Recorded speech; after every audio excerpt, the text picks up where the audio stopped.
Sistematika lanjutan, kita akan mulai dan kita awali dengan doa. Mari kita berdoa. Bapak di surga, terima kasih. Tiba waktunya kami akan memulai webinar ini. Berkati kami semua, berkati secara khusus Pendeta Dr. Hanas yang menjadi narasumber pada sore hari ini. Kiranya dapat memberikan pelajaran firman Tuhan untuk kemajuan, kebaikan, melengkapi pelayanan kami masing-masing. Terima kasih Tuhan, kami serahkan webinar ini dalam nama Tuhan Yesus. Haleluya. Amin. Ya, thank you. Sudah dibuka sama Pak Ketua STT Batra Josias, Pak Pendeta Ronald Sumigar. Welcome buat kita semua, teman-teman, sahabat yang luar biasa, yang tetap setia dari berbagai STT, denominasi maupun tempat. Bersama dengan saya, Pendeta Dr. Hanas, DTH, yang akan menjadi keynote speaker kita pada malam ini. Dalam The Big Theme Teologi Sistematika Lanjutan, ini merupakan pertemuan yang keempat, di mana kita akan membahas secara khusus eklesiologi.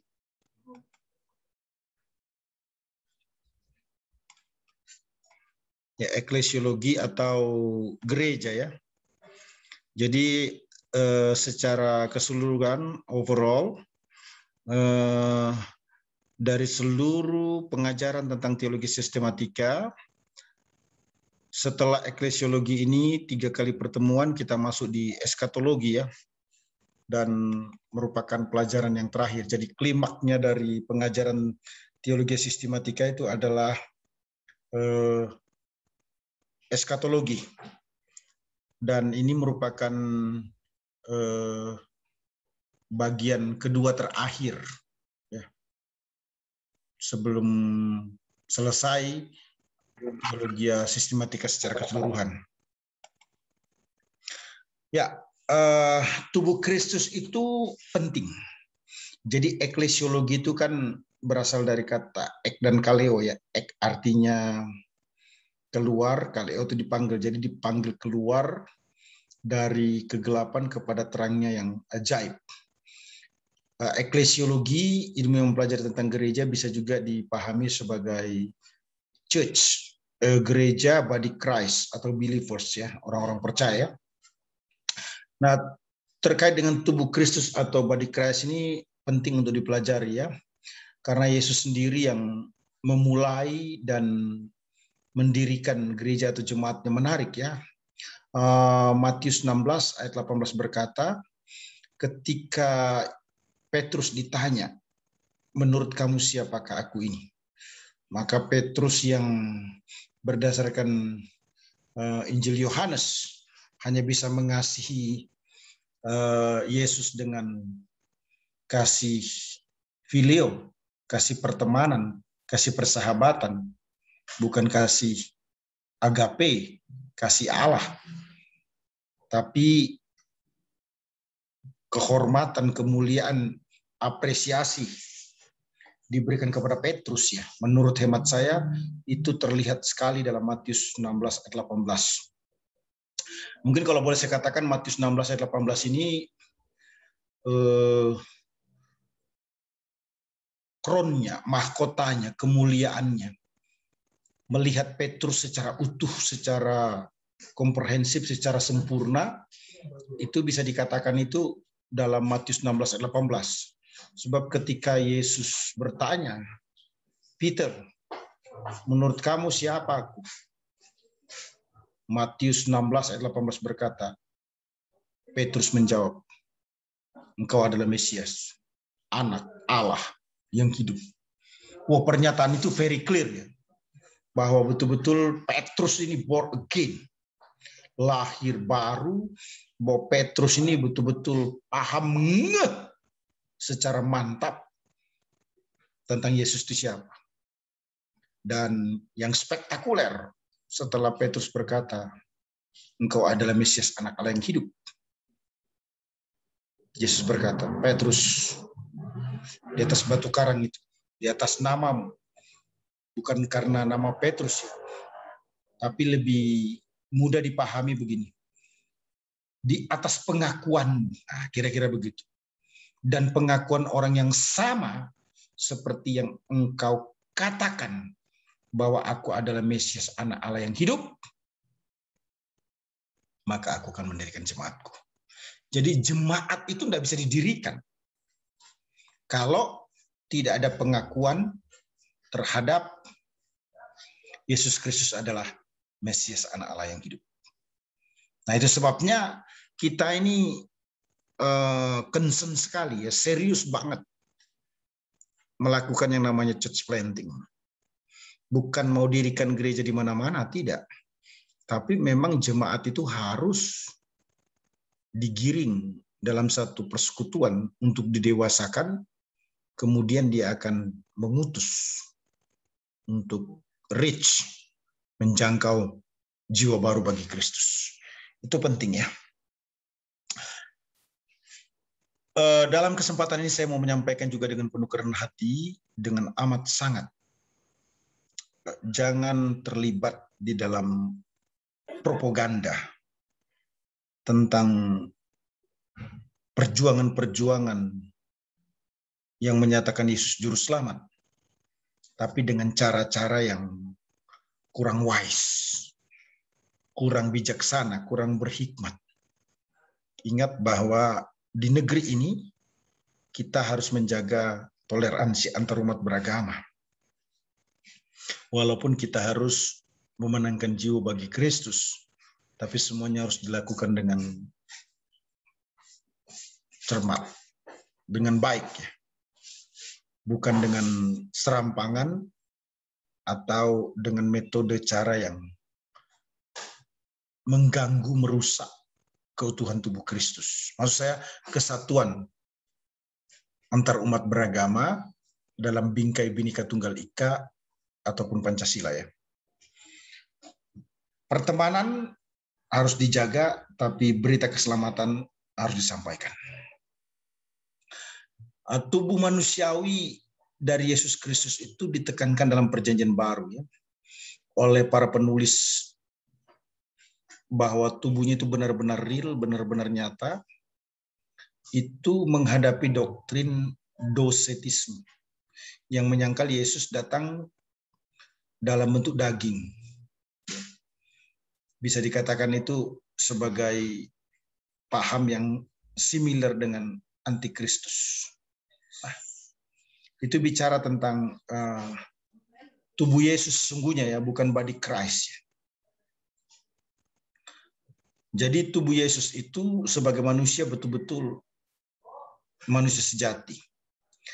Nah, sang anak harus mengenakan tubuh manusiawi, memang itu sangat hal yang utama karena bagi keselamatannya. Ibrani 2 ayat 12 dan seterusnya.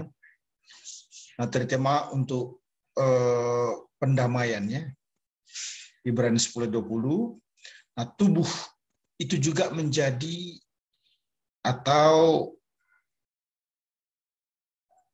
mati dan dibangkitkan, yang menjadi jaminan dari kebangkitan tubuh orang-orang percaya. 1 Korintus 15 dan Filipi 3:12. Walaupun ini bersifat eskaton, akhir zaman, ya. Nah, kalau kita perhatikan Yesus dalam perjamuan terakhir berfirman, inilah tubuhku. Itu jelas dalam Matius 26, Markus 14, Lukas 22, 1 Korintus 11, ya. Nah, kata-kata ini dalam sejarah ditafsirkan dalam dua arti. Yang melambangkan korban Tuhan dan Tuhan itu sendiri sebenarnya. Ya. Nanti selanjutnya dalam pertemuan hari Senin mungkin, ya, kita akan membahas secara khusus tentang sakramen agar diluruskan dengan baik.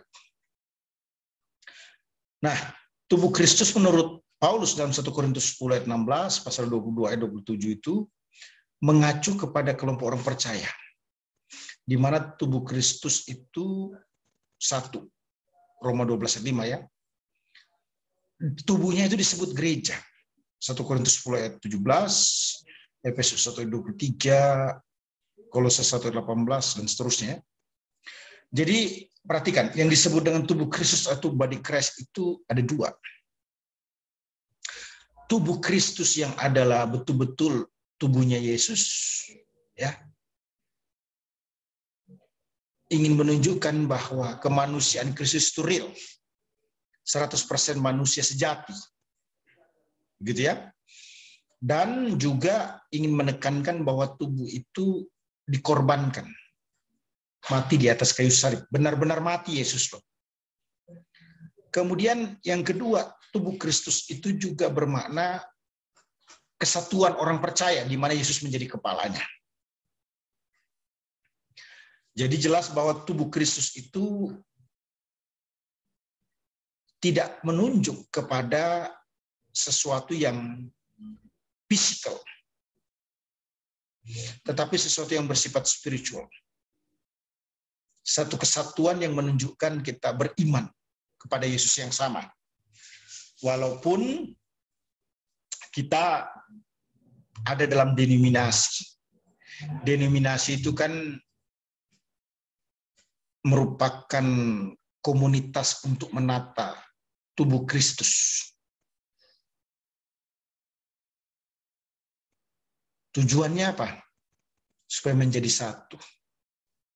Satu di dalam keimanannya dan di dalam aktivitas untuk membangun kerajaan Allah di bumi.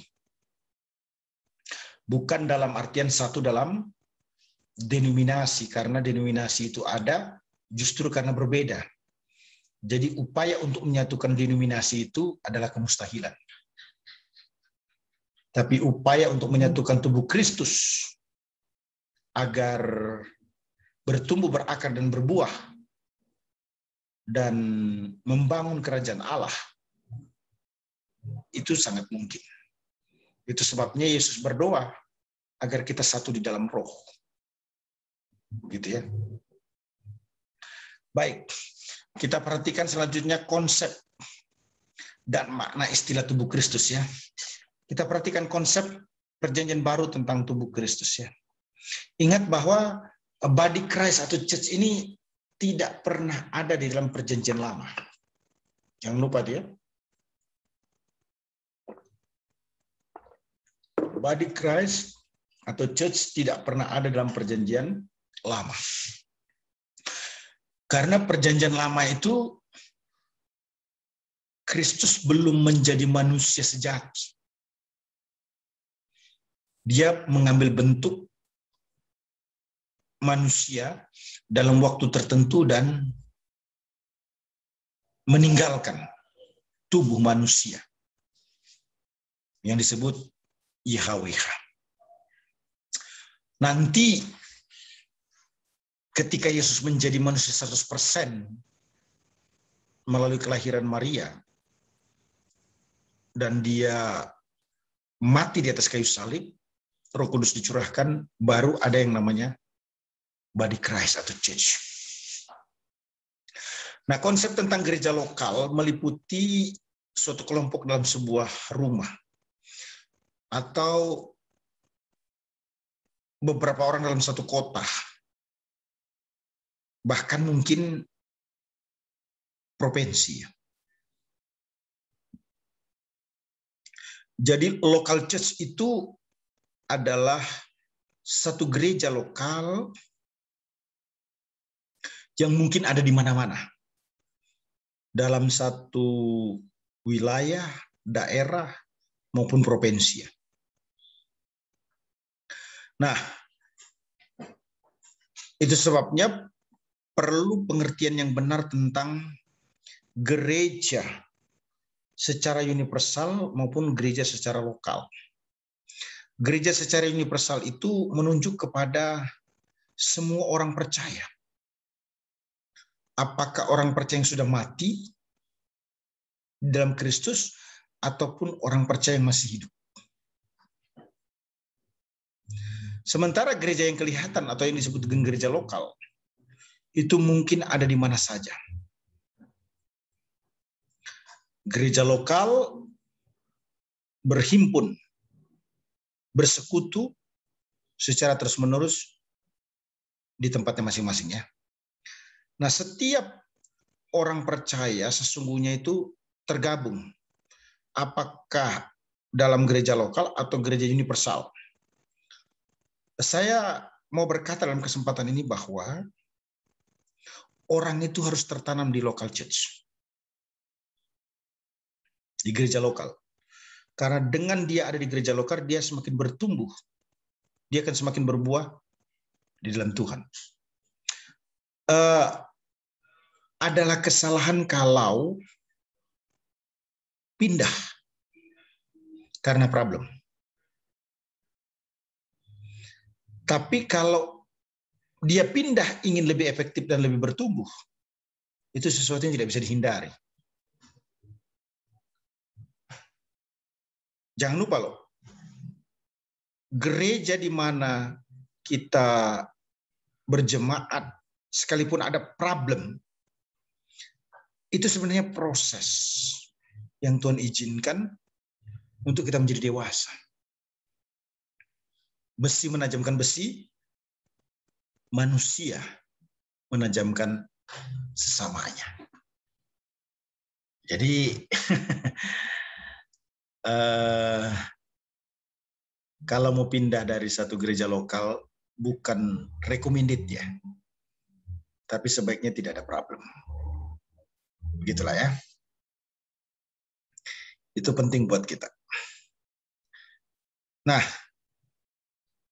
kita masuk di makna istilah tubuh Kristus dalam surat-surat Paulus ya. Istilah tubuh Kristus dalam surat-surat Paulus maupun maksud saya dalam surat-surat Paulus baik itu di Korintus maupun di Roma itu menyatakan kesatuan antar anggota jemaah. Apakah itu Efesus atau Kolose ya. Dan Kristus menjadi kepala atau tubuh. Ya memang saya mau sampaikan dalam kesempatan ini supaya kita tidak berpikir salah ya. Yesus itu jarang dimusuhi sebenarnya. Terutama oleh saudara-saudara kita yang bukan Kristen. Karena ada konsep di kalangan mereka yang mempopulerkan ajaran Yesus itu sebenarnya bukan Yesus, tapi Paulus. Bahkan ada pemahaman yang menyatakan bahwa Yesus itu yang menuhankan Paulus dalam satu konsili. Ataupun juga orang yang pro Paulus, sebutlah begitu. Paulus itu bisa dikatakan bemper. Ring satunya Yesus. Kalau Paulus itu hidup bersama-sama dengan Yesus. Karena Paulus lah yang sangat mempopulerkan pengajaran Yesus. Paulus lah yang begitu lugas, tajam, jelas di dalam ilham Roh Kudus menyatakan Kristus itu Tuhan. Gitu ya. Baik. Ada lukisan Paulus yang perlu diperhatikannya. Terkait dengan pengembalian bagian kelompok dalam roti perjamuan yang menyatakan tubuh yang telah dipecah-pecahkan. Terus hal lain juga yang perlu diperhatikan adalah kekristenan yang dianggap satu oleh Kristus ya. Nah, yang menjadi masalah itu adalah ketika seseorang melihat tubuh Kristus seperti Kristus. Melihat gereja harus sempurna seperti Kristus. Karena yang membangun tubuh Kristus itu, kalau kita cek 1 Korintus, adalah Kristus itu sendiri. Nah, itu sebabnya penting sekali untuk memahami, bukan mentoleransi ataupun sepakat bahwa yang namanya tubuh Kristus itu terus berjuang dan bergumul untuk menjadi sempurna seperti Kristus. Dan itu memang tidak mudah. Prosesnya panjang ya. Baik, kita lanjutkan dengan dui makna tubuh Kristus. Pertama itu dalam bahasa Inggris ya. Kata gereja itu church. Church ya. Dalam bahasa Gerika itu kuriakon, yang artinya milik Tuhan. Digunakan sebenarnya 2 kali dalam perjanjian baru, yaitu 1 Korintus 11 ayat 20, disebut dalam perjamuan Tuhan, dan Wahyu 1 ayat 10 ya, mengenai hari Tuhan. Nah, digunakan juga untuk menunjuk hal-hal terkait dengan tempat, orang-orang, denominasi, tanah air ya, yang bertalian dengan kelompok orang atau yang menjadi milik Tuhan. Kemudian kedua itu dalam bahasa Ibrani, kahal, yang berarti sejumlah orang yang terhimpun bersama. Dalam Septuaginta itu diterjemahkan sebagai eklesia. Hanya saja yang disebut kahal ini kalau kita cek dalam PL itu tidak selalu berhubungan dengan perkara-perkara spiritual. Itu dibuktikan dalam Kejadian 28 ayat 3, pasal 49 ayat 6, dan Mazmur 26 ayat 5 ya. Jadi kahal tidak selalu terkait dengan perhimpunan manusia. Gitu ya. Nah, walaupun umumnya itu dalam perjanjian lama menunjuk pada perhimpunan jemaat Israel ya. Nah, kata yang dipergunakan dalam perjanjian baru untuk gereja itu kan eklesia. Sangat terkait hubungannya dengan komunitas atau perkumpulan ya. Nah, ini juga bukan berkaitan dengan makna teologis yang diperkirakan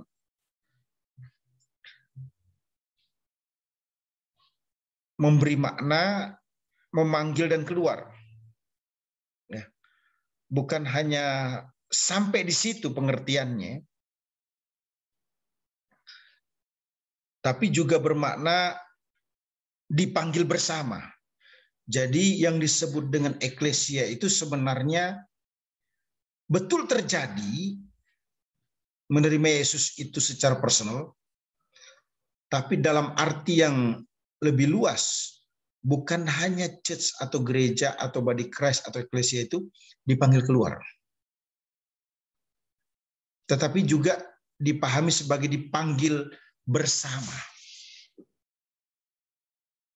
Jadi maksudnya istilah eklesia ini, orang itu menjadi percaya itu tidak individual, dalam artian bukan menerima Yesus secara pribadi, bukan itu ya. Tapi church atau body Christ ini harus menjadi milik semua orang, begitulah intinya ya. Nah, itu sebabnya disebut dipanggil bersama. Semua orang tanpa terkecuali, itu tekanannya. Walaupun terima Yesus itu bersifat personal. Oke, kita lihat tubuh Kristus menurut 1 Korintus 12 ayat 12 sampai 31 ya. Saya kira tidak perlu saya baca ini ya. Nanti kita baca di tempat kita masing-masing lah ya. 1 Korintus 12 ayat 12 sampai 31 itu bicara tentang apa tuh? Pertama bicara tentang tubuh Kristus berkomitmen menjadi dewasa. Ayat 12 sampai 13 ya. Di mana kesatuan berlaku hanya bagi mereka yang menerima Kristus. Atau baptisan Roh Kudus yang membuat orang itu born again, lahir baru ya. Nah, terima Yesus. Yohanes 1:12 itu terjadi karena Kamu belajar. menerima Yesus sebagai Tuhan dan Juru Selamat pribadi, sehingga menjadi anak-anak Allah. Dan Roma 10 ayat 9-10 juga berkata, mengaku dengan mulut dan percaya dalam hati. Diperkuat dalam 1 Yohanes 5 ayat 11-13, dan nilai kesaksian itu Allah telah mengaruniakan hidup yang kekal kepada kita, dan hidup itu ada di dalam anaknya. Barang siapa memiliki anak, yang memiliki hidup. Barang siapa tidak memiliki anak, ia tidak memiliki hidup. Semuanya itu kutuliskan kepada kamu, supaya kamu yang percaya kepada nama anak Allah tahu bahwa kamu memiliki hidup yang kekal.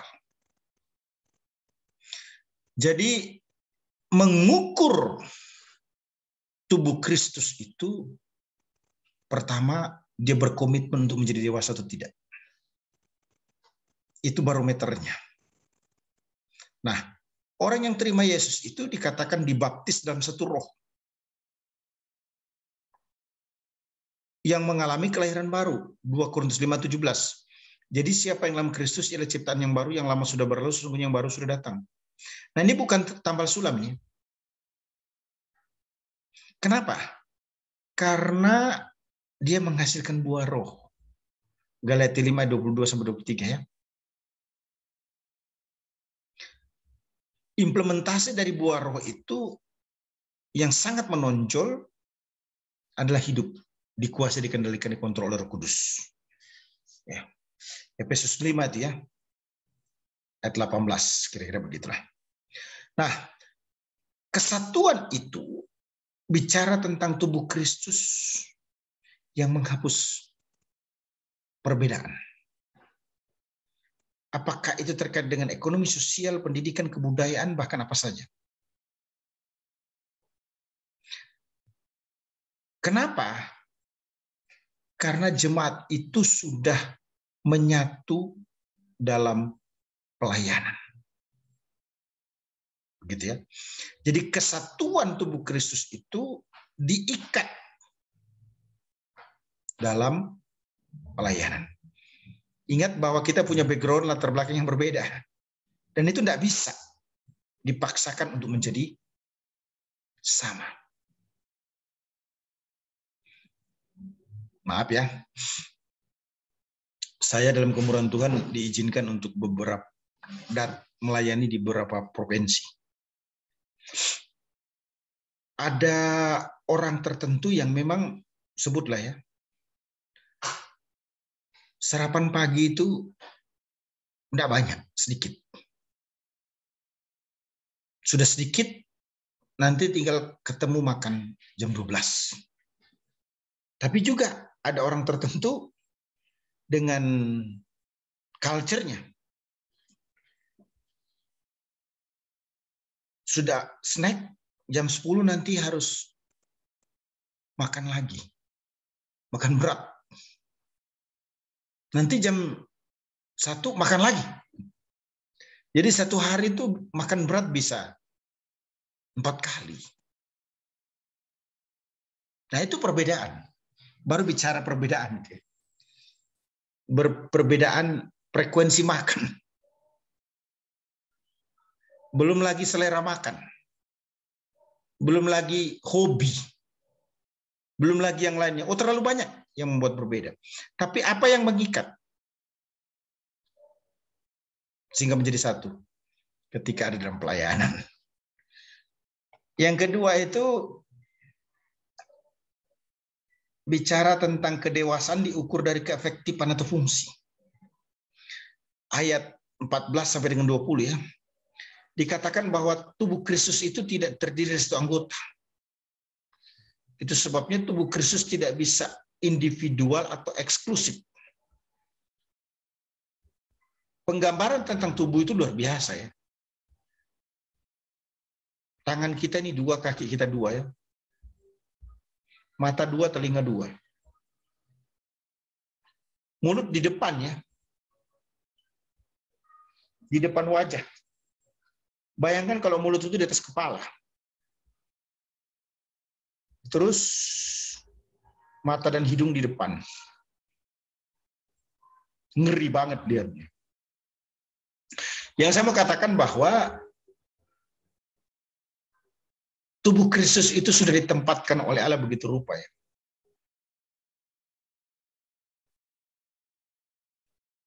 Perut yang sensitif itu ternyata ada di depan, bukan di belakang ya. Bayangkan saja perut ini kalau di belakang begitu. Muka ini di depan dia ya, wajah ini ya, bukan di belakang. Bayangkan aja kalau wajah itu di belakang. Seperti apa ya. Nah, ingin menjelaskan bahwa semua anggota tubuh itu memiliki function yang berbeda. Yang berfungsi sebagaimana mestinya. Sebutlah telinga itu tidak pernah dipakai untuk makan. Selalu mulut. Mata itu tidak bisa mencium. Hidung itu tidak bisa melihat. Ini berbicara tentang bagaimana orang percaya itu tidak hanya bersatu tapi efektif. Sebagaimana patutnya atau sebagaimana layaknya. Nah, kalau kita cek Matius 9 ayat 37 itu luar biasa ya. Tuaian banyak, pekerja sedikit.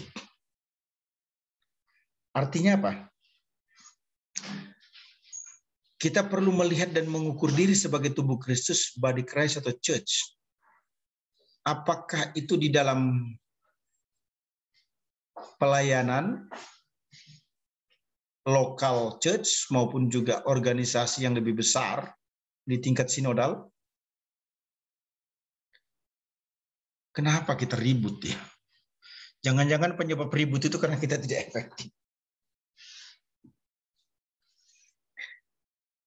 Karena kalau orang efektif, satu dia tidak akan ngerecokin orang lain. Terus yang kedua, dia akan memaksimalkan diri pada apa yang dipercayakan kepadanya.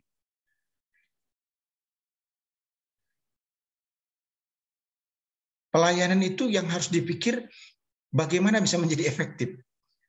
Itu yang sangat dominan kan. Bukan bagaimana saya bisa memimpin untuk mendapatkan keuntungan bagi kepentingan diri saya sendiri. Bahasanya yang lebih enak itu kepemimpinan itu amanah. Kepercayaan untuk satu pelayanan itu amanah. Yang harus dikerjakan dengan baik. Dewasa diukur dari kesatuan. Mampu menerima berbagai perbedaan karena diikat dalam pelayanan. Dewasa itu diukur. Orang itu efektif atau enggak ya. Bahasa sekulernya, dia berkarya atau enggak. Udah enggak zamannya memang ya. Kita status quo. Udah enggak zamannya juga kita terlalu banyak basa-basi. Terlalu banyak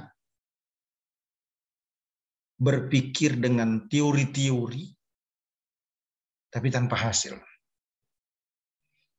Kita perlu belajar dengan sistem-sistem sekuler yang tentu positif ya. Belajar dari marketing. Marketing itu yang diutamakan itu bukan proses, tapi hasil. Kira-kira gitu ya. Pegawai bank itu untuk posisi tertentu ada produk yang dijual apa enggak. Bukan seringnya masuk kantor, enggak pernah telat, tapi tidak pernah jualan. Beda ya. Mental pabrik dengan mental bisnis itu beda ya. Kalau mental pabrik itu kan begini. Datang tepat waktu, telat dipotong, kerja sesuai dengan aturan, kreativitas tidak begitu dibutuhkan. Yang penting tenaga dicurahkan sebanyak mungkin untuk bisa menghasilkan keuntungan dalam company. Yang kedua, selain bicara tentang tubuh Kristus yang menjadi dewasa, itu tubuh Kristus yang berkomitmen untuk produktif. Ayat 21-31 ya. Nah, produktivitas itu harus dibangun dengan prinsip saling membutuhkan. Ayat 21-26 ya. Kenyataan pertama, tubuh mutlak saling membutuhkan. Dikatakan tubuh yang paling lemah yang paling dibutuhkan. Bagian yang kurang terhormat diberi penghormatan khusus. Bahkan yang tidak elok juga diberi perhatian khusus. Semua anggota tubuh tak terkecuali apa? Pasti penting.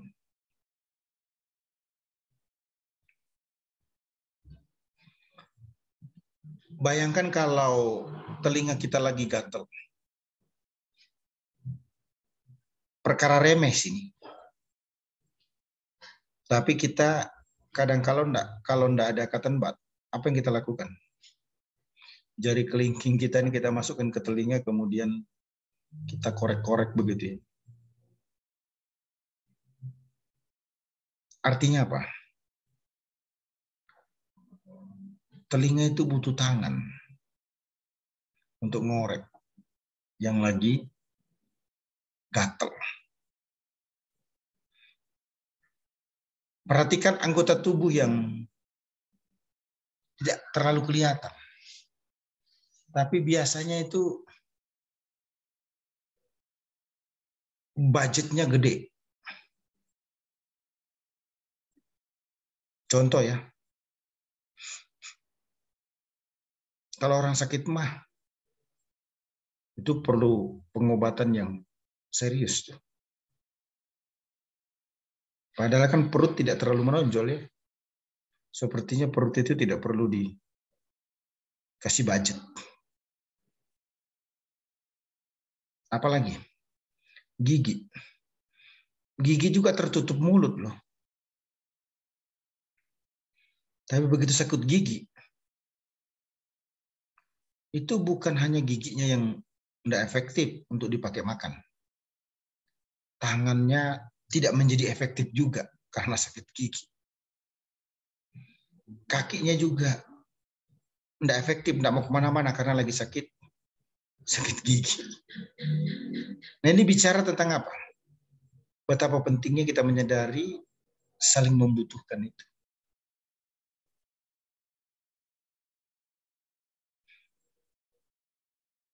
Bayangkan kalau kita semua kaya raya ya.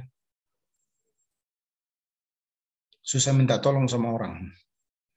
Karena semua kaya raya. Siapa yang mau dimintain tolong? Sebaliknya, kalau miskin semua, susah juga ya. Siapa yang bisa menolong?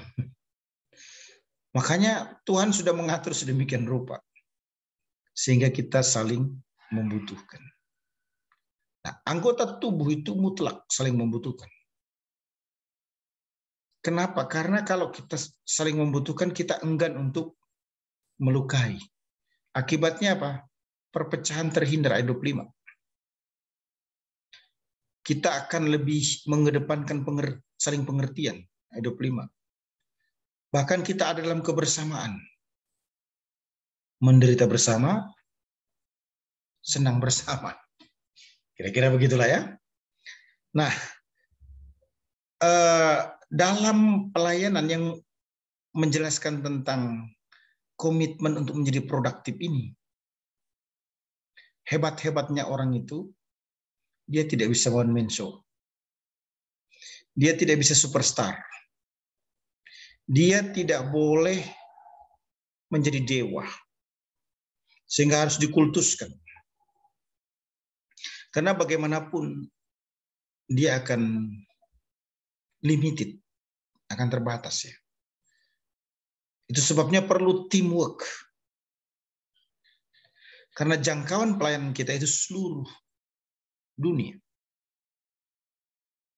Bukan hanya berpikir tentang provinsi atau Indonesia. Nah, itu sebabnya perlu bekerja sama untuk memenangkan jiwa. Tolong menolong ya. Perhatikan ada kerjasama Daniel, Sadrak, Mesak, dan Abednego dalam Daniel 1 ayat 1-21 ya. Untuk tidak menajiskan diri dengan santapan raja, dan hasilnya luar biasa itu. Mereka lebih cerdas dan sukses dengan maksimal. Karena kerjasama. Satu orang bisa memikul beban 50 kilogram. 2 orang 100. 10 orang 500. Semakin banyak orang, semakin bagus. Kenapa? Semakin produktif. STT di Indonesia ini semakin bulan, semakin tahun, mungkin semakin tahun ya, semakin bertambah.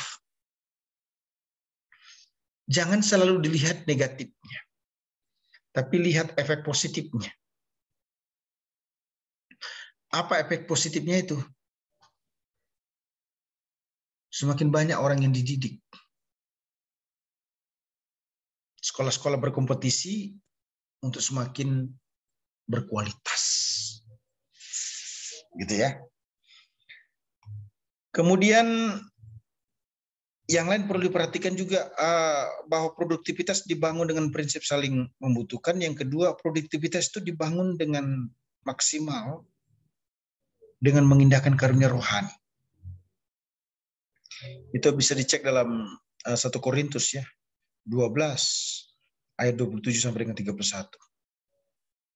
Prinsipnya begini. Yang namanya tubuh Kristus atau body Christ atau church itu tidak bisa tidak. Pasti diberi karunia. Kemarin saya sudah menjelaskan ya. Apakah rasul, nabi, pengajar, mengadakan mujizat, menyembuhkan, melayani, memimpin, berkata-kata dalam bahasa roh atau menafsirkan bahasa roh? Nah, tidak ada anggota tubuh yang kesemuanya memiliki karunia yang sama. Itu sebabnya Yesus memberikan kemampuan karunia yang berbeda kepada setiap orang untuk saling melengkapi. Bukan hanya itu, tapi mengindahkan atau menghormati, menghargai karunia yang Tuhan berikan. Namun ada hal yang menarik. Memang betul karunia itu penting supaya orang menjadi produktif dalam bidangnya. Tetapi ada yang paling utama dibanding karunia itu. Dan Paulus berkata, apa itu? Love, kasih. Itu sebabnya 1 Korintus 12 itu diakhiri dan dimulai dengan 1 Korintus 13. Ayat 1 sampai 13. Kasih. Jadi di ayat 27 ke atas dari 1 Korintus 12 menjelaskan tentang karunia-karunia. Mantap. Kalau tubuh Kristus itu punya karunia.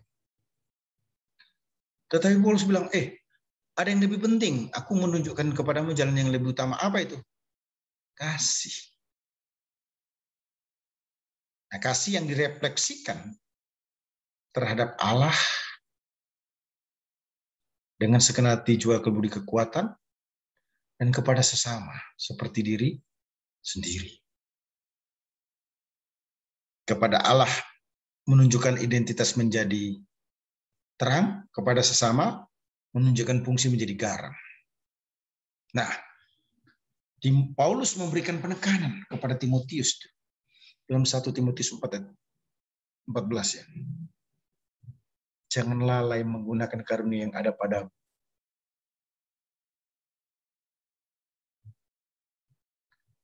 Tekanannya ada 2. Jangan lalai menggunakan karunia untuk bisa produktif. Yang kedua, harus sadar bahwa karunia yang hebat, yang dasar, yang hebat, yang luar biasa itu, ternyata masih ada yang lebih. spektakuler dibanding dengan karunia. Apa itu? Kasih. Gitu ya. Baik, kita sekarang masuk di teologi protoevangelium dan protoeklesia. Kita mulai dengan protoevangelium.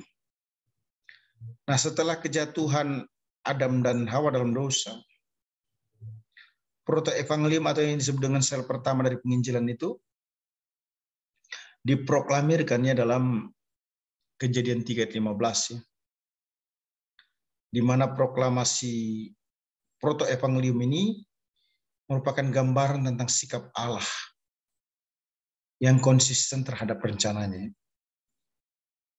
Protoevangelium ini menyatakan dua hal penting yang menghubungkan Adam dengan umat manusia dengan kenyataan bahwa manusia telah jatuh ke dalam dosa, yang implikasinya ada dua ya. Pertama itu Adam sebelum berdosa adalah kepala umat manusia, sehingga Adam adalah tetap bapa dari umat manusia. Sebagai bapa dan kepala umat manusia, pada saat Adam berdosa, otomatis manusia turut berdosa di dalam Adam ya, tanpa terkecuali.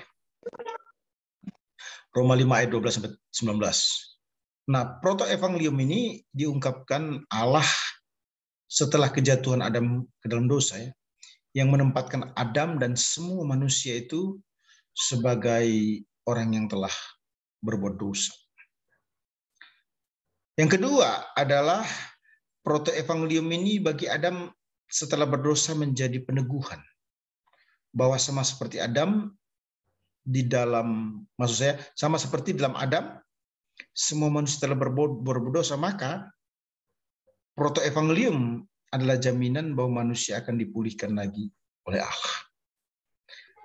Jadi dalam protoevangelium, rencana keselamatan dan kuasa penyelamatan itu efektif seutuhnya melalui Yesus Kristus ya, sebagai pusat dari seluruh rencana Allah. Nah, kebenaran ini bisa kita cek dalam Ibrani 9 ayat 15-16 ya, yang menegaskan bahwa Kristus mati untuk mereka pada perjanjian pertama, yang bila dikaitkan dengan kasih dan dengan Kisah Para Rasul 4 ayat 12 memberi gambaran tegas bahwa Yesus Kristus adalah juru selamat manusia pada segala abad, waktu maupun tempat ya. Nah, dalam protoevangelium diungkapkan konteks universalitas Alkitab, di mana sejarah keselamatan dari Allah itu terwujud secara universal ya, bagi segala bangsa. Itu kalau kita bisa baca dalam Kejadian 1-11 ya. Dan partikular yaitu Israel dalam misi Allah ya.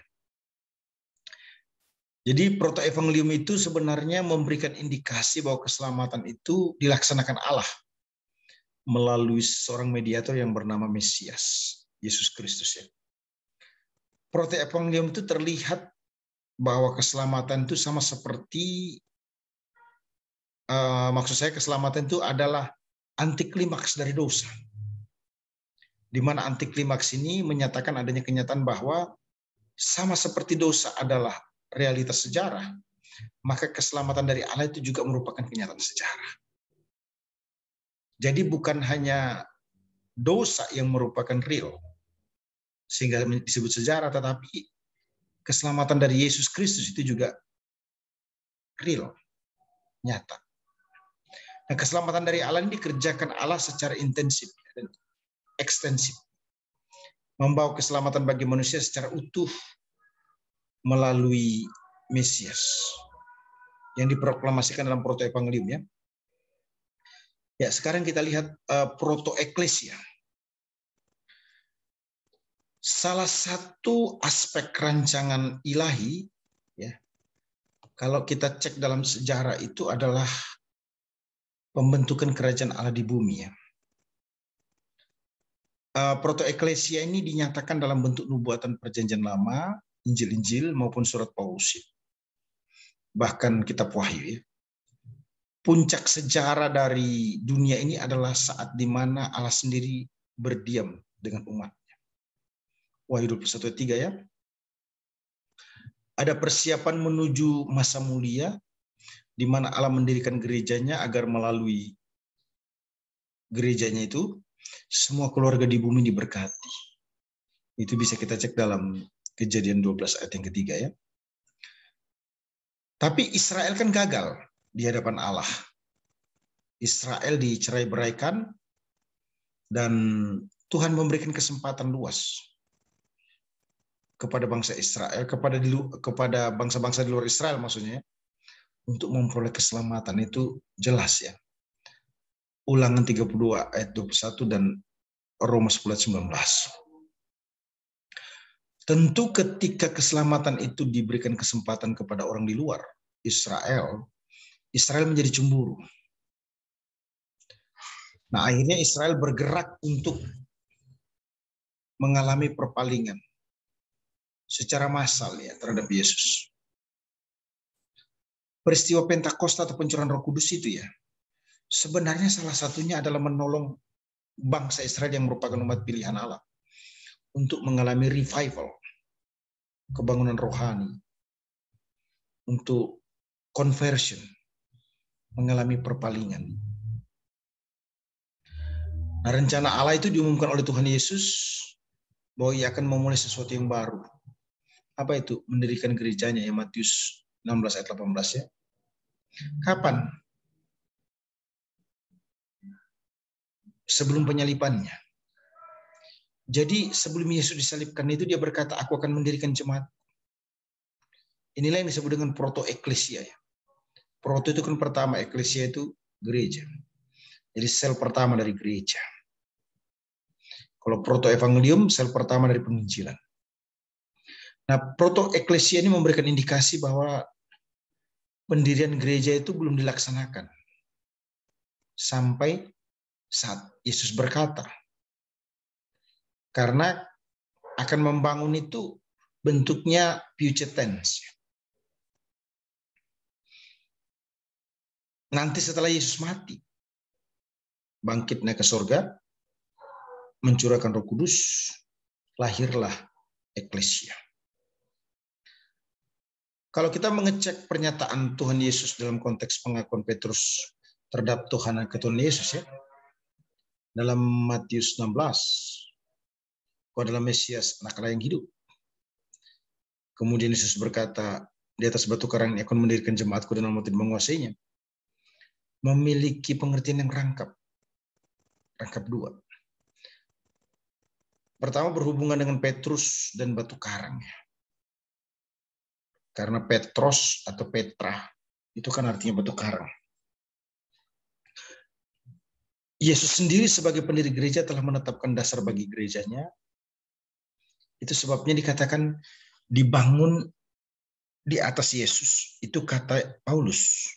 Tapi Yesus juga menggunakan para rasulnya untuk membangun pengajaran yang bersifat basically. Karena Alkitab waktu itu belum dikanon. Itu sebabnya pengajaran para rasul menjadi sangat dominan atau sangat dibutuhkan pada waktu tersebut. Ya, di bagian terakhir saya ingin menjelaskan tentang hakikat dan fungsi utama dari gereja sebenarnya. Kita perhatikan apa sih hakikat gereja itu sebenarnya. Hakikat gereja itu dapat dijelaskan sebagai berikut ya. Pertama itu gereja diperkenalkan sebagai umat Allah. 1 Korintus 1 ayat 2, 1 Petrus 2 ayat 4-10 ya. Di mana persekutuan orang percaya yang ditebus oleh kematian Kristus itu disebut gereja. Gereja ialah umat yang terpanggil untuk keluar dari dunia dan memasuki kerajaan Allah. Nah, pemisahan dengan dunia ini merupakan salah satu sifat gereja dan upahnya ialah Tuhan menjadi Bapa bagi umatnya. Itu 2 Korintus 6 ayat 16-18. Kata Bapa itu menunjukkan kedekatan hubungan. Kelayakan menerima warisan. Itu maknanya. Kemudian selanjutnya, kedua gereja itu adalah bait Allah atau bait Roh Kudus. 1 Korintus 3:16 Tidak tahukah kamu bahwa tubuhmu adalah bait Allah di mana roh Allah diam? Barang siapa yang membinasakan, maka dia akan dibinasakan. Artinya, Roh Kudus itu berdiam di dalam kehidupan kita. Itu sebabnya tindakan kita itu menentukan siapa kita. Nah, semestinya kalau Roh Kudus itu diam di dalam kita, kita menjadi tubuh Kristus yang juga dikuasai, dikendalikan, dikontrol oleh Roh Kudus. Yang ketiga, gereja itu adalah tubuh Kristus, ya. Jadi gereja itu diperkenalkan sebagai umat Allah. Yang pertama, kedua, gereja itu adalah bait Allah atau bait Roh Kudus. Yang ketiga, gereja adalah tubuh Kristus. Nah, ini ingin menunjukkan bahwa tidak ada gereja sejati yang dapat hidup terlepas dari adanya hubungan vital umatnya dengan Kristus itu sendiri. Jangan lupa itu. Kristus adalah kepala gereja dan gereja adalah tubuh Kristus. Yang keempat itu, gereja itu mempelai perempuan Kristus. Ini ingin menekankan, ya, bahwa gereja itu mengabdi atau setia kepada Kristus yang adalah pengantin prianya. Hak gereja sebagai mempelai Kristus ini menunjuk nanti pada masa eskaton ada yang namanya perkawinan anak domba. Yang terjadi tentunya sebelum kerajaan 1000 tahun, waktu orang percaya diangkat atau rapture. Selanjutnya gereja juga dimaknai sebagai apa? Persekutuan rohani. Di mana orang percaya bersekutu, bersatu, baik dalam perjamuan kudus maupun baptisan. Persekutuan ini diikat oleh kasih yang demonstrasikan kepada sesama orang percaya. Makna yang terakhir adalah gereja itu pelayanan rohani, di mana dilakukan yang namanya pemampuan tubuh Kristus melalui rohnya untuk menggunakan karunia-karunia pelayanan atau yang disebut dengan karismata. Ya. Itu jelas, ya. Roma 12:6, 1 Korintus 7, pasal 12 ayat 4-11, Efesus 1 ayat 11 dan seterusnya. Itulah hakikat gereja sesungguhnya. Jadi bisa dikatakan gereja itu tubuh umat Allah. Gereja itu bait Roh Kudus. Gereja itu tubuh Kristus. Gereja itu persekutuan rohani. Gereja itu suatu pelayanan rohani. Gereja itu mempelai Kristus. Oke, selanjutnya kita perhatikan juga setelah kita melihat hakikat daripada gereja itu sendiri, ya. Jadi ada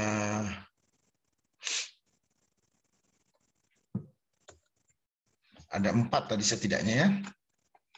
Maka kita lihat fungsi utama gereja. Ada 3. Pertama, marturia.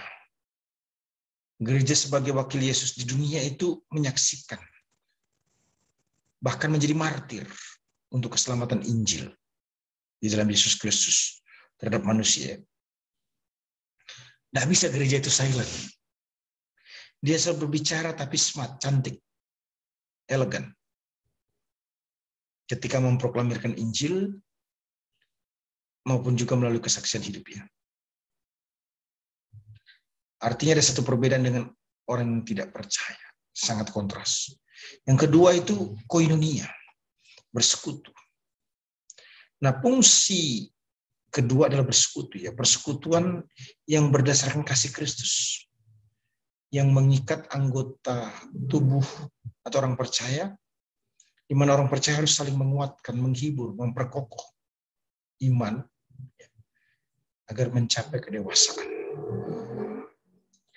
Yang ketiga itu diakonia atau melayani. Bantuanlah. Nah, fungsi gereja itu membantu, melayani. Mengejawantahkan kasih yang bisa dibuktikan dalam bentuk menolong meringankan beban orang lain. Nah, saya kira presentasi ini cukup karena hemat saya ini akan ada banyak diskusi-diskusi panjang tentang eklesia yang akan menjadi perhatian kita bersama. Selanjutnya serahkan kepada the best host kita, Pak Pendeta Ronald Sumigara. Silakan, Pak. Ya, baik Bapak Ibu Saudara, maaf karena ketua sekolah lagi ada tugas di luar. Jadi saya ambil alih untuk tugas ini.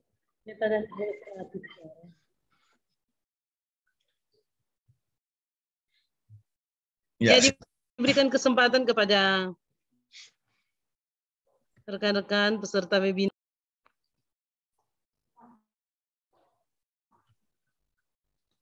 Halo. Ya, silakan teman-teman yang ingin menyampaikan pertanyaan atau penguatan.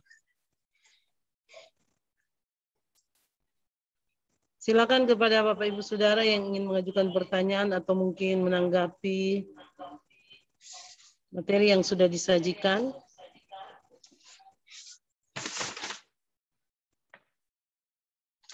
Pak Teddy, apa kabar? Pak Edwin?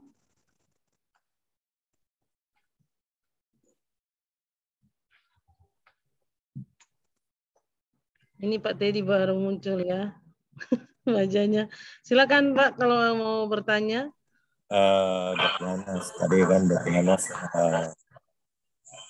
sampaikan kalau gereja pemuritan kan beda dengan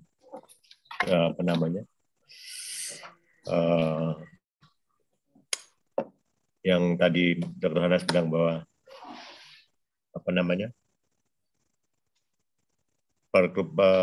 jumlah gereja itu kan sekarang banyak gereja-gereja berlomba-lomba buka cabang ya.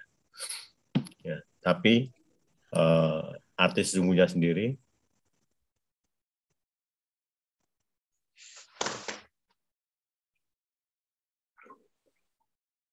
ya, silakan Pak. Kalau kita lihat kan banyak orang berlomba-lomba buka cabang gereja ya, kalau saya lihat ya. Tapi sebenarnya kan bukan itu tujuan Tuhan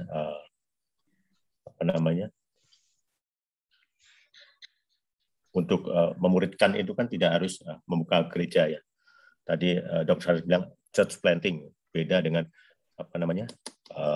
mendirikan gereja. Kalau church planting kan arahnya tidak peduli nanti siapa yang menanam, yang penting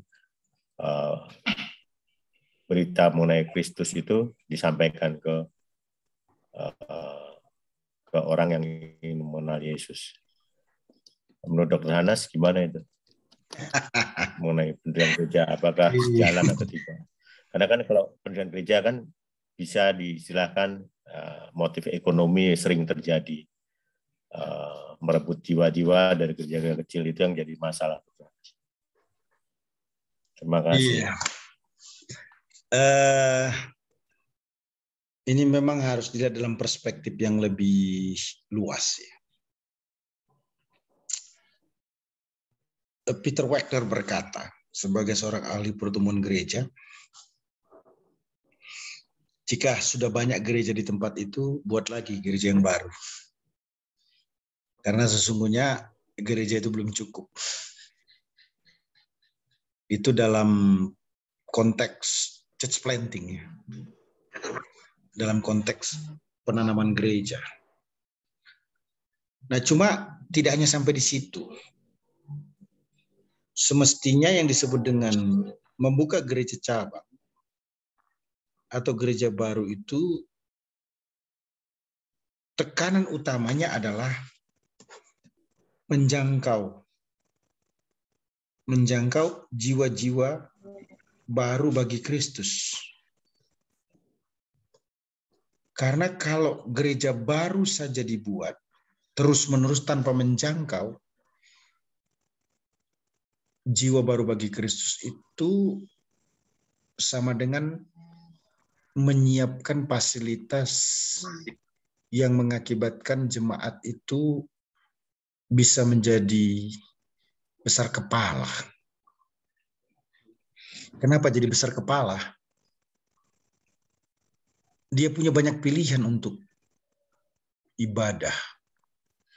Dia banyak pilihan untuk menggabungkan dirinya dalam satu persekutuan Kristen. Dia tidak cocok dalam satu gereja lokal, dengan sendirinya akan keluar. Karena tersedia banyak gereja. Bukan hanya itu, nanti kalau tidak cocok lagi di gereja lain, dia kembali lagi. Itu kelihatan ya. Hilang, kembali lagi. Berarti ada konflik di tempat lain. Nanti dia akan cari lagi gereja baru, hilang lagi dia. Nanti setelah ada konflik di tempat yang baru, dia kembali lagi. Memang ada denominasi di Indonesia ini yang kemanapun orang itu pergi beribadah, di gereja manapun juga, dia tetap terdaftar resmi dan tidak bisa dicoret namanya dalam local church. Saya sudah tidak usah menyebut itu karena itu akan menyinggung perasaan teman-temannya. Nah, itu sebabnya gereja cabang dibuka harus dengan semangat memenangkan jiwa. Discipleship, pemuridan ya, dan juga menjadikan orang itu efektif dalam pelayanan. Saya malah berpikir begini, sedikit ekstrim ya. Adalah lebih baik jika persekutuan yang harmonis itu menjadi tidak harmonis. Bila persekutuan yang harmonis itu tidak produktif. Dalam artian untuk kita dari kita bagi kita. Tidak menjangkau jiwa baru bagi Yesus. Nah, ini penting sekali. Mengapa saya katakan penting sekali? Karena begini. Kalau persekutuan itu menjaga kehubungan harmonisannya, dia akan perbaiki gedungnya, dia akan perbaiki fasilitasnya, dia akan perbaiki semua gitu. Tapi dari kita untuk kita bagi kita. Membesarkan kerajaannya sendiri. Sementara ada tempat yang perlu dijangkau. Lain kalau gereja ini menjadi gereja raksasa ya. Tapi misioner. Nah, ini menarik ini. Artinya menjangkau jiwa-jiwa baru. Menjadi penting. Ada lebih baik kalau persekutuan itu tidak menjadi manis. Disebabkan karena adanya upaya untuk menjangkau jiwa baru. Itu jauh lebih baik. Begitu ya. Nah, itu yang bisa saya sampaikan dalam kesempatan ini. Jadi church planting harus dilakukan, tidak bisa tidak. Karena tanpa church planting, denominasi yang ada ini akan mati. Gereja-gereja yang hanya mempertahankan apa yang ada tanpa menanam gereja baru, dia akan tergerus dengan gereja-gereja baru yang masuk. Termasuk gereja-gereja tua ya. Gereja-gereja yang merasa settle, jika tidak membuka gereja-gereja yang baru, harus berhati-hati. Karena di samping gerejamu akan ada gereja baru dengan organisasi yang berbeda. Bahkan mungkin dengan organisasi yang sama. Apalagi di Sulawesi Utara. Gereja bisa dibilang tidak sampai 1 kilo sudah ada tempat yang baru. 500 meter bisa satu. Dengan alasan beda organisasi. Ya kalau di Jakarta lebih seru lagi ya. Satu building beda tembok. Satu organisasi beda gembala. Bahkan satu building, satu ruangan, beda gembala. Kebaktian pagi gembalanya A, kebaktian B gembalanya, kebaktian siang gembalanya B, kebaktian sore gembalanya C. Beda gembala, satu denominasi. Ini harus dilihat plus minus. Dalam semangat penjangkauan jiwa baru, I think it's okay lah ya. Tapi kalau ini dilihat sebagai peluang untuk financial, saya kira keliru ya. Pergumulan kita di Jakarta itu 10 pengusaha bertemu, kongko-kongkoan, melahirkan gereja baru. Maaf nih ya. Ini contoh saja. Bila pengusaha ini sebutlah tithingnya itu 50 juta. Terlalu tinggi lah ya. Udahlah, pukul rata. Tithingnya pengusaha ini 10 juta. Berarti penghasilan bersihnya berapa? 100 juta. 10 pengusaha makan malam, kongko-kongkoan, semuanya orang Kristen, gitu ya. Mereka mulai berunding. Tithingmu berapa? Persepuluhan berapa? 10 juta. Ngomong-ngomong, kita ini 10 orang ini, kalau kumpul jadi satu, persepuluhan kita 100 juta loh.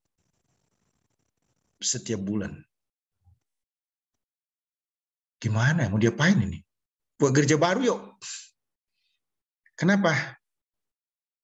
Cukuplah 1 bulan 100 juta. Nyewa gedung, nyewa sound system, nyewa pemain musik, worship leader, pengkhotbah. Ya hitung-hitung kalau enggak break even point, persembahan kepada Tuhan. Tapi kalau diberkati, ya yang penting tithing sudah dikasih, selebihnya kita bisa bagi bersama. Ada juga yang begitu. Ada juga yang begitu. Jadi banyak kepentingan dan kita hampir dapat, kalau saya mau katakan, dalam konteks yang lebih jernih. Kita tidak bisa menghakimi gereja baru yang muncul. Kita juga tidak bisa terlalu memuji gereja baru yang muncul. Tapi statement saya, semua orang percaya harus dipahami menjadi milik Kristus. Sah-sah saja kalau orang itu pindah gereja. Karena ada sesuatu yang lebih baik menurut dia, yang membuat dia bisa bertumbuh dan efektif dalam pelayanan. Walaupun itu tidak bermakna saya melonggarkan loyalitas dan kesetiaan dalam local church. Jadi kompleks, Pak. Kita tidak bisa menghakiminya ya. Sejalan atau tidak sejalan itu beda tipis. Waktu nanti akan mengujinya ya. Waktu yang akan mengujinya. Dan kita tidak perlu khawatir akan hal tersebut. Bukankah ada barometer dari setiap pelayanan kita? Motivasi, metode, mutu. Itu barometernya itu. Jadi mau memancing di kolam orang sekalipun, itu bahasa yang pernah ngetren tahun 80-an, tahun 90-an itu tuh. Nggak usah saya sebutkan lah ya. Ini gereja superpower. Kalau dia masuk di satu tempat, dimanapun,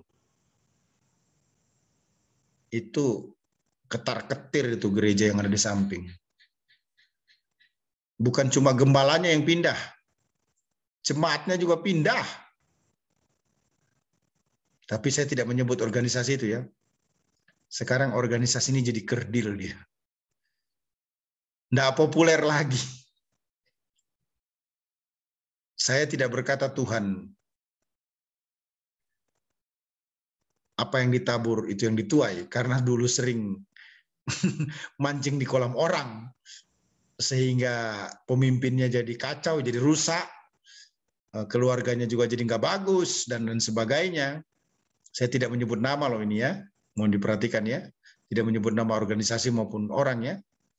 Tapi kita semua tahu di tahun 80-an sampai tahun 90-an kalau gereja ini masuk, waduh. Ngeri deh. Ngeri. Itu seperti pedagang kaki lima dilawan sama pengusaha milioner. Jadi tergilas nih pedagang kaki lima ini. Sekali lagi saya mau katakan, Tuhan yang empunya pemilik pelayanan pastoral ataupun juga penggembalaan ini ya. Itu sebabnya kita kalau ada yang jadi gembala dalam ruangan ini, don't worry.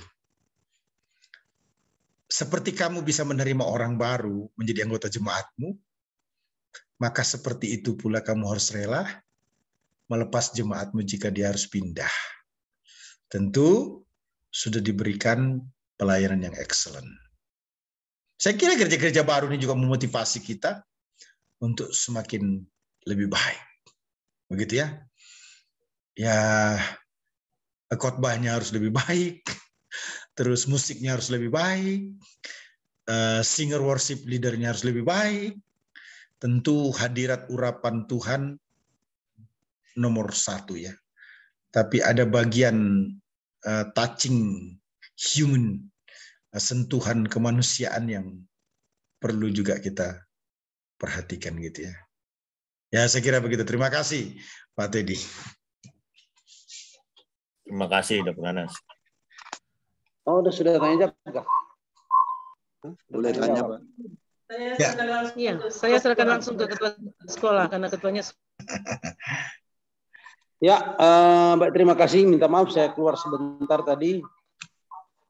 Dalam kolom chat tadi ada Pak Pendeta Edwin Renunu. Ya, mungkin mau bertanya tentang gereja ya tentunya ya. Karena ya di kolam mestinya kita mancing di kolam hijau, tetapi ini dalam kolam merah saling mancing. Silakan, ya, Pak Edwin. Silakan Pak Edwin. Terima kasih Pak Nas. Saya mohon maaf juga saya belajar, jadi saya banyak bertanya karena memang banyak tidak tahu. Jadi saya ingin tahu.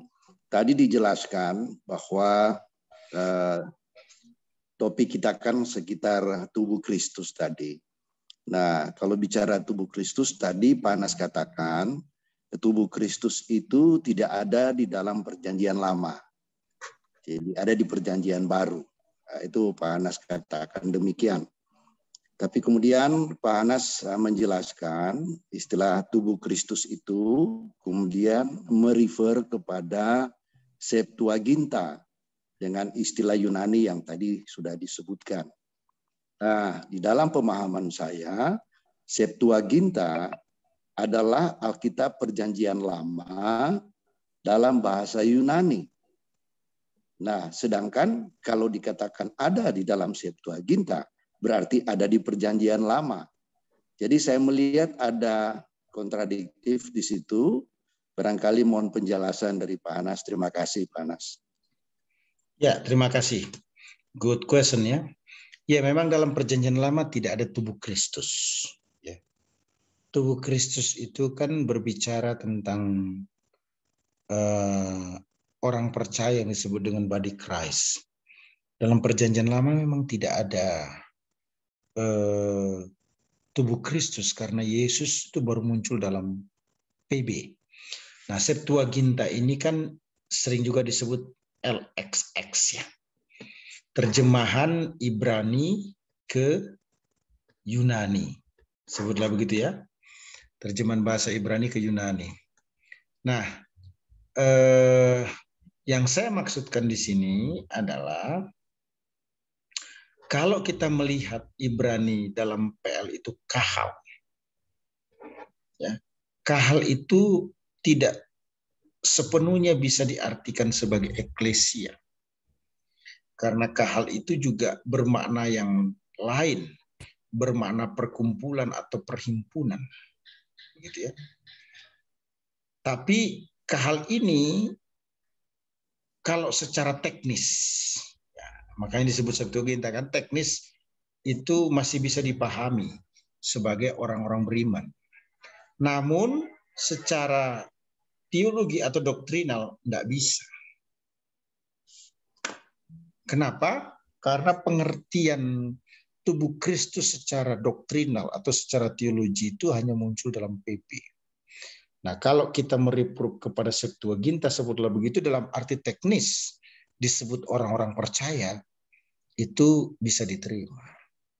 Gitu ya. Orang-orang percaya dalam PL gitu ya. Saya memposisikan diri sebagai komunitas dispensasional, to the point-nya begitu ya. Bahwa kalau kita berbicara tentang gereja ini awesome, menyenangkan dan luar biasa. Karena yang akan menjadi pengantin Kristus itu hanya body Christ atau church. Ada perlakuan istimewa yang diberikan kepada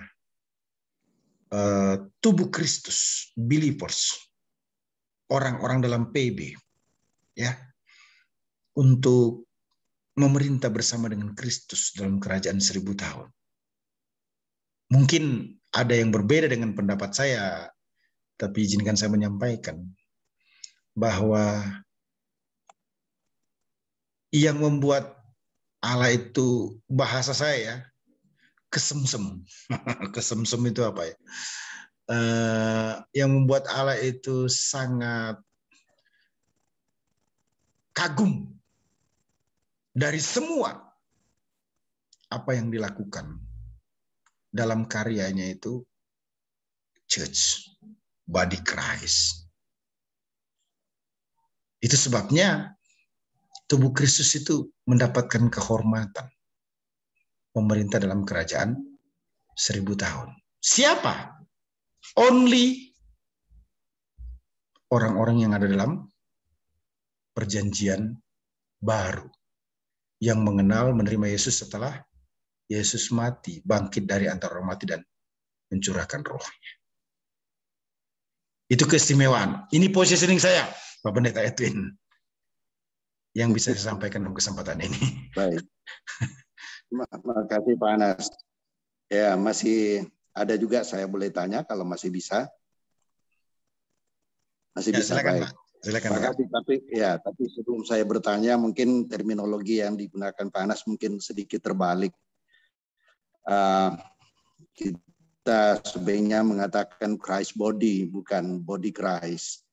Dalam bahasa Inggris itu kan berbeda dengan bahasa Indonesia, atau the body of Christ. Gitu. Jadi bukan body Christ, tapi Christ body atau the body of Christ. Nah, pertanyaan saya adalah tadi dijelaskan tentang proto-evangelium dan proto.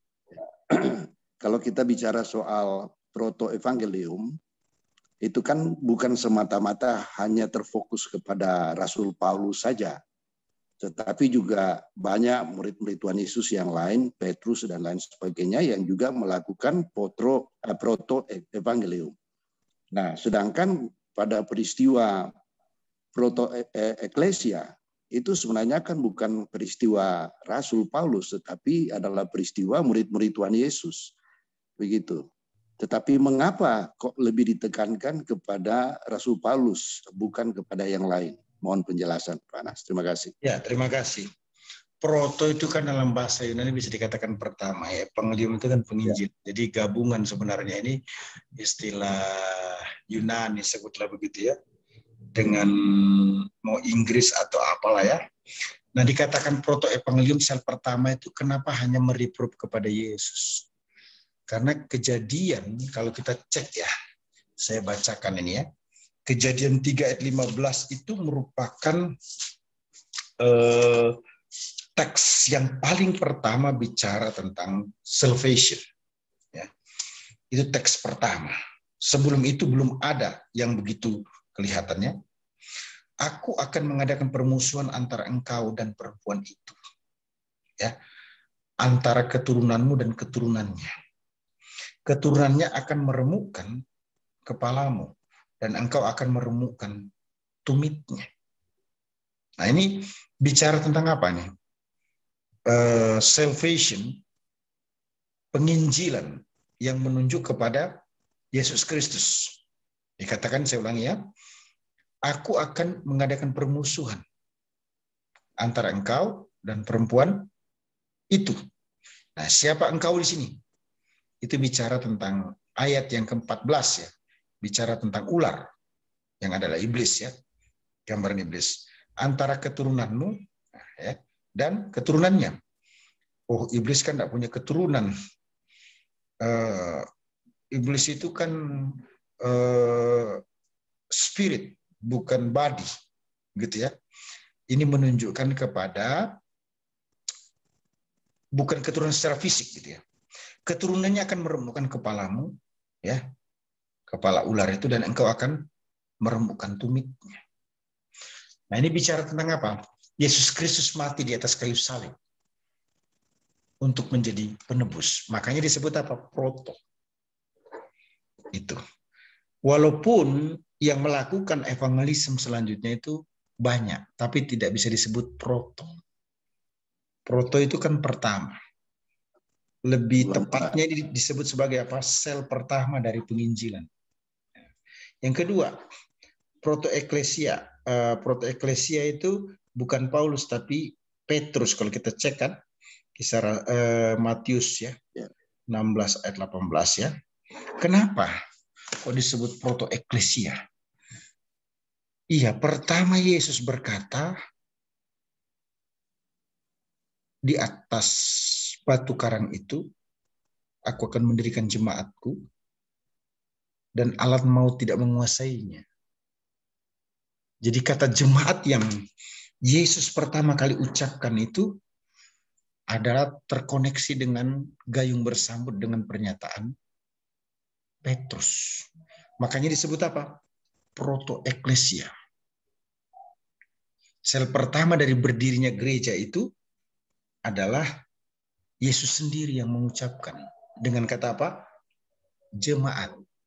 Disebut proto-eklesia. Dan Yesus to the point dalam kesempatan itu, karena Petrus menjawab dengan lugas. Menurut kamu siapa aku? Engkau adalah Mesias, anak Allah yang hidup. Nah, kemudian Yesus menyambut. Aku akan mendirikan jemaatku dan alam maut tidak akan menguasainya. Nah, kata jemaat itu merupakan ucapan Yesus yang pertama. Makanya disebut proto-eklesia. Sekalipun kemudian, seperti yang saya sampaikan tadi, Petrus tidak hebat-hebat amat. Maaf loh ya, secara matematis dalam perhitungan dibanding dengan Paulus. Walaupun khotbah Petrus sebutlah menghasilkan 3.000 orang bertobat ya. 3.000 orang bertobat ya. Tetapi dalam historinya, pribadi yang sangat berpengaruh di dalam Bible itu, di dalam New Testament, setelah Yesus Kristus itu adalah Paulus. Dari segi tulisan-tulisannya, dari segi teologianya.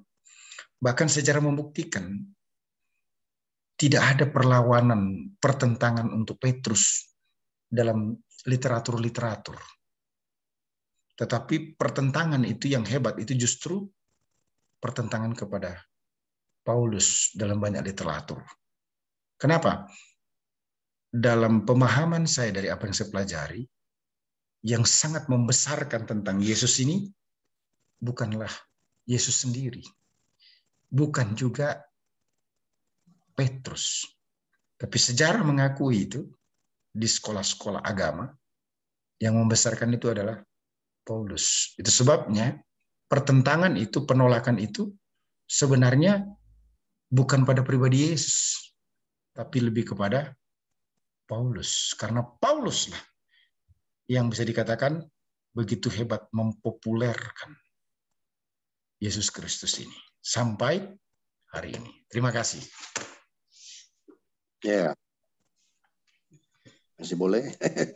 Silakan Pak. Silakan. Ya, Pak Anas. Ya, kalau kita lihat kan pelayanan baik Paulus maupun Petrus, ya, itu kan pelayanannya kan sampai ke Roma, ya.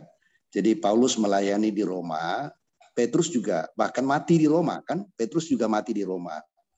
Makanya gereja Katolik itu, di halaman gereja Katolik itu kan diberi nama Santo Peter Court gitu ya. Jadi lapangan Santo Petrus itu maksudnya ya. Penghormatan terhadap Rasul Petrus gitu ya. Saya kebetulan pernah ke situ juga. Nah, ini pertanyaan saya, kenapa kok kalau di kelompok denominasi Katolik itu lebih menghargai Petrus ketimbang Paulus? Menurut Pak Hanas, apa sebabnya? Ya, kalau untuk membedakan apakah betul-betul orang Katolik lebih mengutamakan Peter daripada Paul, mungkin kita butuh ini ya, butuh kajian lebih dalam lagi ya, data-data untuk hal tersebut, sehingga kita bisa berkata exactly, tepat sekali bahwa betul orang Katolik lebih memuliakan, mengagungkan ya, santo gitu kan, orang suci Peter dibanding dengan Paulus. Tapi ada analogi pendekatan yang saya bisa teruskan dari apa yang Pak Pendeta Edwin sampaikan. Apa itu? Iya, karena Yesus berkata, aku akan mendirikan jemaatku itu bukan kepada Paulus. Yesus tidak pernah berkata begitu kepada Paulus. Yesus berkata kepada Petrus. Nah, cuma dalam pemahaman biblikalnya, sebenarnya bukan di atas Petrus jemaat itu dibangun. Itu yang susah saya terima. Karena jemaat itu bukan dibangun di atas Petrus, tapi di atas pengakuan. Di atas pengakuan. Di atas pengakuan Yesus Mesias Anak Allah yang hidup. Jadi kita kan kalau harus melihat, kita kan sinkronis kan. Paulus sendiri itu berkata dalam 1 Korintus 3, aku sebagai seorang ahli bangunan telah meletakkan dasar, dan orang lain membangun terus di atasnya. Tapi tiap-tiap orang harus memperhatikan bagaimana ia membangun. Karena tidak dasar lain yang telah diletakkan kecuali di atas dasar Kristus. Nah, itu Paulus mengakui bahwa yang menjadi foundation to cause, yang menjadi penyebab ataupun juga dasar dari bangunan iman berdiri itu adalah Kristus, tidak ada yang lain. Gitulah. Nah, sepakatnya saya terhadap teks Matius itu, Yesus berkata proto eklesia bukan pada pribadi Petrus, bukan. Walaupun Petrus adalah rasul yang juga meletakkan bangunan daripada kehidupan spiritual. Karena tidak mungkin kita ini melupakan gereja mula-mula, itu tidak mungkin. Terlalu arogan kita ya. Saya ingin sampaikan ini dengan penuh kerendahan hati karena banyak YouTuber itu rada bablas, lupa diri gitu ya. Bablasnya apa? Mencoba untuk tampil sebagai orang yang hebat, berbicara di depan publik, kemudian mencoba untuk mengabaikan keputusan-keputusan konsili-konsili, ataupun juga keputusan-keputusan di masa lalu yang sebenarnya itu dibangun di atas rasul-rasul jemaat mula-mula ya. Nah itu problem. Saya sepakat Petrus itu juga menjadi fondasi, tapi dalam artian sebelum teks Alkitab itu dikanonik. Setelah teks Alkitab dikanonik itu harus dikembalikan kepada Rasul Tuhan Yesus. Bukan berarti bertentangan, tidak loh ya. Karena jemaat mula-mula sebelum Alkitab lah dikanonik itu harus mendengar siapa? Harus mendengar siapa? Kenapa? Karena panduannya tidak ada, Pak. Karena panduannya tidak ada, siapa yang mau didengar? Juklak, juknisnya tidak ada. Ya pernyataan para rasul, salah satunya adalah Peter. Tapi penempatan Peter secara ekstrim, ya, bahwa dia orang suci yang menjadi penyebab lahirnya gereja, itu yang saya kurang sepakat. Kesepakatan saya adalah ada pada pengakuan Petrus. Setiap orang yang mengaku Yesus adalah Mesias, Juru Selamat, maka di atas pengakuan itu dia menjadi jemaat tubuh Kristus ataupun orang percaya. Kira-kira begitu. Terima kasih Pak Edwin.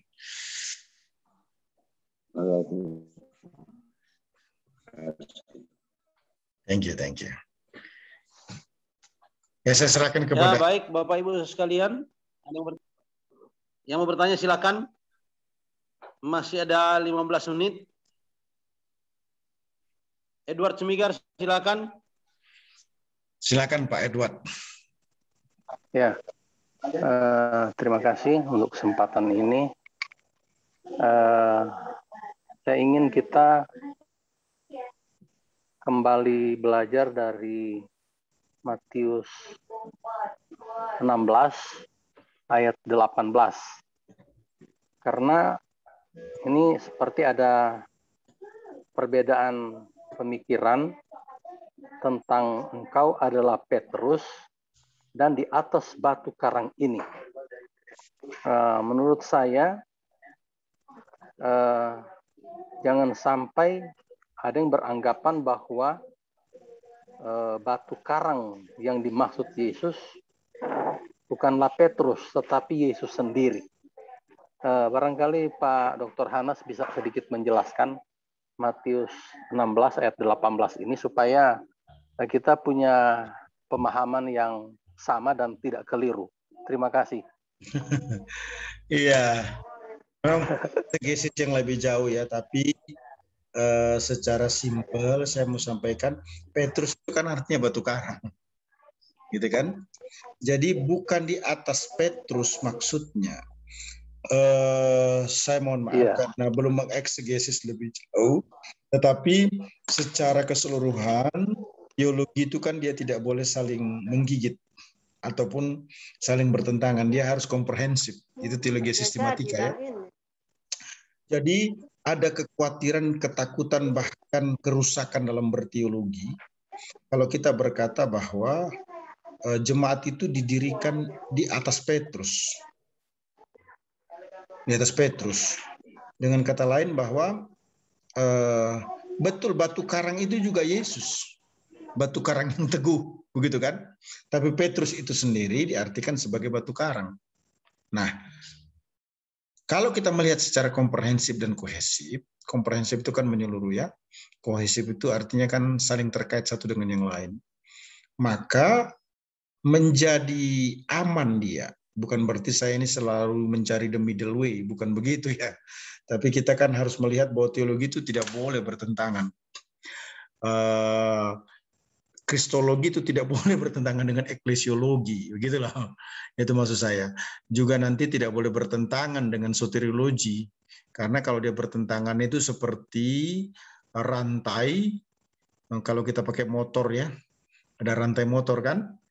Itu kalau dia keluar satu giginya, apalah sebutlah begitu, satu mata rantainya ya, itu putus Pak. Nggak bisa dipakai lagi motor itu. Jadi satu mata rantai yang saling terkait, yang harus berputar, nggak boleh ada gesekan yang saling merusak. Nah, siapa sebenarnya pendiri jemaat yang sesungguhnya itu? Apakah di atas pengakuan Petrus atau si Yesus? Nah, kalau batu karang itu mau diartikan kepada Yesus, untuk sementara ini belum dieksegesis ya. Saya harus bicara jujur begitu kan, karena saya juga limited. Artinya kalau kita mau kaji itu secara serius ya kita bisa eksegesis ya. Maka itu betul. Artinya memang jemaat harus dibangun ya di atas Yesus, tidak bisa tidak. Nah, kalau batu karang itu merefer kepada Petrus, nama dia, Petrus itu kan artinya batu karang. Nah, kalau begitu the middle way-nya gimana? Saya mencoba memposisikan diri. Petrus yang adalah artinya batu karang, sebutlah begitu, pengakuannya sebenarnya. Kalau kita berkata yang disebut Kristus, yang disebut jemaat itu adalah orang yang mengaku Yesus Tuhan, Mesias anak yang Allah yang hidup, maka itu sangat tepat sekali, gitu ya. Jadi yang disebut jemaat itu siapa? Nggak bisa disebut jemaat kecuali orang itu mengaku Yesus Tuhan. Dia bukan jemaat kalau tidak mengaku Yesus adalah Tuhan. Dan Alkitab berkata, ya, alam maut tidak akan menguasainya. Artinya apa? Sekalipun jemaat ini susah dibangun, sebutlah begitu ya, susah dilayani, dia tidak akan pernah hancur, dia tidak akan pernah lenyap, dia akan tidak pernah sirna. Gereja itu bahasa sederhananya, semakin dihambat, semakin merambat. Semakin dijepit, semakin melejit.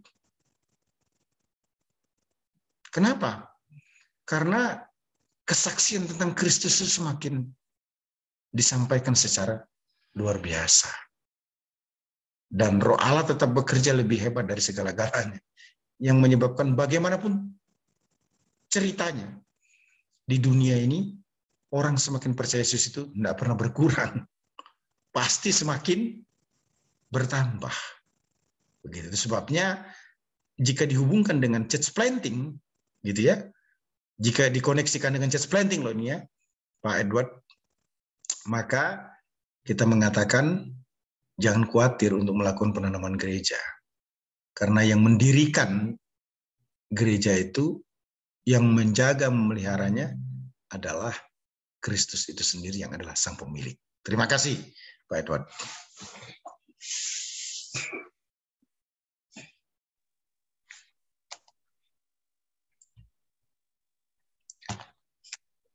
Ya, terima kasih. Jika masih ada satu penanya terakhir, silakan.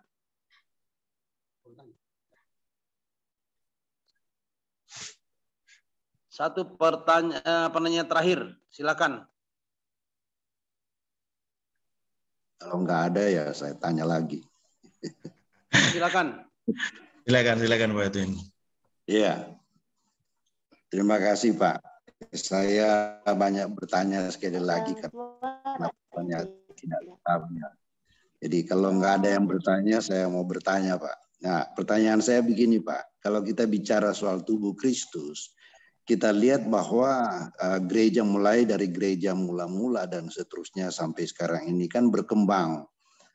Gereja Timur, gereja Syria, gereja kemudian dia mengalir terus sampai dengan sekarang, masuk di dalam berbagai denominasi, sehingga sebagaimana yang ada sekarang.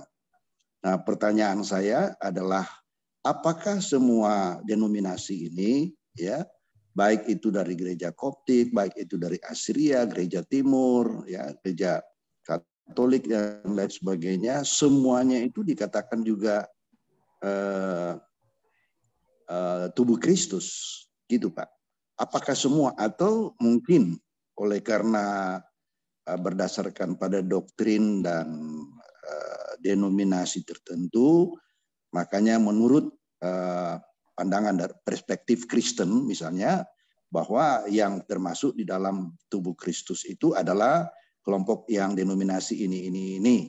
Ataukah juga termasuk mereka yang kalau saya lihat walaupun di dalam ibadahnya tetap menyebut Yesus, tetapi juga dalam prakteknya itu boleh dikata sangat aneh dan sangat janggal, bahkan menurut saya kok seperti tidak biasa gitu ya. Jadi apakah itu juga disebut dalam kelompok atau komunitas mereka itu juga kita sebut sebagai tubuh Kristus juga gitu, atau gimana Pak? Atau ada pembatasan? Mohon penjelasan dari Pak Anas, terima kasih. Iya, nah kita ini kan webinar ini semangatnya semangat pendewasaan, ya. Semangat pendewasaan, kalaupun ada perbedaan, dimanain sebagai kekayaan. Ya. Nah, lagi-lagi tubuh Kristus itu barometernya cuma satu. Mengaku Yesus adalah Tuhan Juru Selamat. Titik, nggak ada koma-komanya. Perkara nanti dia mau menambahkan keselamatan itu, sebutlah gitu ya, masih dalam konteks yang kabur kan sebenarnya ini ya. Kita jangan terburu-buru memberikan judgement juga kepada komunitas, kita sebutlah dengan penuh kasih, dengan penuh cinta, dengan penuh hormat, teman-teman dari Katolik. Begitu kan? Jangan lupa loh, gereja pertama itu kan gereja Katolik. Kemudian muncul gereja Protestan dari segi denominasional ya. Nah, tidak bisa juga terburu-buru memberikan judgement bahwa gereja Katolik itu percaya untuk dapat hidup yang kekal itu Yesus plus. Kita perlu memberikan kesempatan kepada mereka untuk berdiskusi, menyampaikan kepada kita sehingga kita yakin. Apakah mereka yakin satu-satunya Yesus Juru Selamat atau Yesus plus? Nah, kita tidak bisa terburu-buru untuk hal tersebut, begitu ya. Mengapa saya katakan demikian? Iya, komunitas Katolik itu juga berbeda-beda masalahnya, ya. Tidak seragam. Contohnya, Maaf, Panas, boleh saya interupsi dikit Pak. Panas, saya interupsi. Penekanan saya bukan pada gereja Katolik, tetapi aliran-aliran ini. Sebenarnya kalau misalnya kita bicara tentang ibadah gereja misalnya, kan kita juga mengenal ada agama Yahudi. Nah, agama Yahudi ini kan tidak percaya perjanjian baru. Nah, sedangkan tubuh Kristus itu, eklesia itu kita kenal itu kan di dalam perjanjian baru, dalam arti kata tubuh Kristus, jemaat. Nah, sedangkan mereka tidak pakai misalnya perjanjian baru gitu ya. Mereka juga tidak mengakui perjanjian lama gitu ya. Tapi mereka juga beribadah. Itu maksud saya. Jadi pecahan-pecahan dari situ, apakah mereka juga termasuk di dalam yang kita sebut sebagai tubuh Kristus itu misalnya. Jadi misalnya ada juga Ortodoks, tetapi penekanan saya bukan Katolik gitu, supaya jangan sampai sebutlah Ortodoks ya, orang lain. Kita mulai dengan Ortodoks ya. Ortodoks ya. Di Indonesia kan gereja Ortodoks itu merambah ya. Saya sebut merambah. Silakan didefinisikan ya, merambah. Nah, gereja Ortodoks ini mengakui Yesus Tuhan. Makanya disebut apa? Tubuh Kristus. Semua kalau kita bilang aliran oke lah, atau mazhab oke lah, atau apalah namanya ya, tekanan utamanya cuma satu sebenarnya. Ketika orang itu mengaku Yesus Tuhan, dia adalah milik Tuhan. Tubuh Kristus itu kan berbicara bagaimana orang percaya itu satu dalam iman, di mana Kristus menjadi kepala pemimpin. Itu tekanannya. Nah, kalau dikaitkan dengan orang-orang Yahudi, ya, karena ini Yahudi ini juga banyak versinya, Pak. Di Manado ada gereja, ada komunitas Yahudi. Yahudi tulen, Yahudi setengah tulen, seperempat tulen, Yahudi-Yahudian. Begitu kan. Ini kita makanya saya langsung strong point saja. Apapun labelnya. apapun labelnya, sudah kita tidak usah ngomong Katolik, kita ngomong apa namanya ortodoks, ataupun juga nanti ada yang baru lagi, sebutlah begitu, karena dunia ini kan terus berputar. Barometernya sederhana aja. Bahkan ada yang menyerupai Alkitab sekalipun, kalau tidak menganggap Yesus satu-satunya juru selamat, itu dia tidak bisa disebut sebagai tubuh Kristus. Nah, interpretasi lebih lanjut, mungkin webinar ini tidak akan mengungkap secara spesifik dalam kesempatan ini. Jadi apapun labelnya, ketika orang itu atau komunitas itu mengakui Yesus juru selamat, dia body Christ. Tadi Pak Edwin punya pertanyaan atau pernyataan maupun juga disampaikan oleh Pak Edward, itu sangat baik. Yang jadi permasalahan itu kan sebenarnya teks Matius 16 ayat 18 selalu menjadi perdebatan di mana-mana kan. Maka saya memahami bahwa tubuh Kristus, kalau Pak Edwin ngomong body of Christ, ya. Body of Christ, ya. Body of Christ, memang itu lebih tepat istilahnya. Ada of-nya. Nah, itu satu saja sebenarnya kuncinya, mengakui Yesus adalah Tuhan atau Juru Selamat. Dia body Christ. Itu tekanan utama. Terima kasih. Ya, Christ body, Pak. Ya, body of Christ. Ya, body of Christ. Ya. Karena kita bukan jemaat Kristus tubuh, tapi kita jemaat atau gereja tubuh Kristus. Ya, thank you. Thank you. Makasih, Pak. Makasih.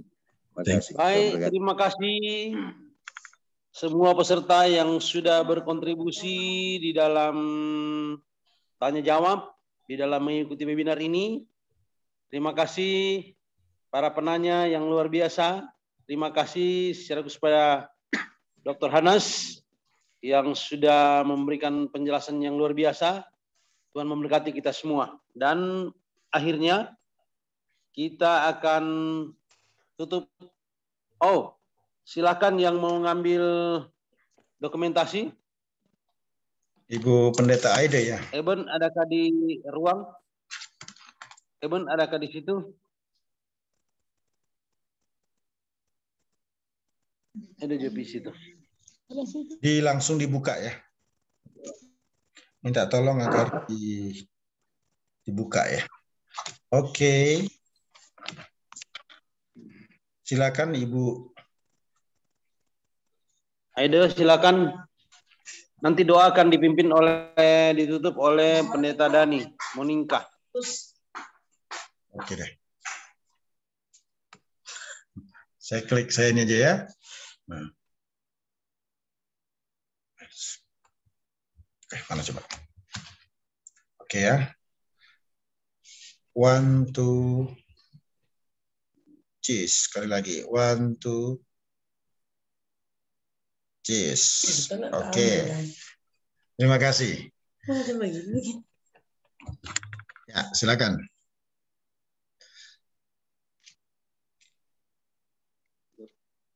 Ya, Pendeta Dani, tutup dengan doa. Ya, Bapak Ibu peserta webinar malam hari ini, kita akan menutup webinar malam hari ini dengan doa. Mari berdoa. Bapa Surgawi, Bapa dalam nama Tuhan Yesus, Bapa yang merancangkan gereja Tuhan, dan Bapa yang memakai Kristus untuk membangun gereja Tuhan, dan diteruskan oleh semua orang-orang percaya, para rasul, bahkan sampai pendeta kami terus berkembang dan bangkit untuk terus menyampaikan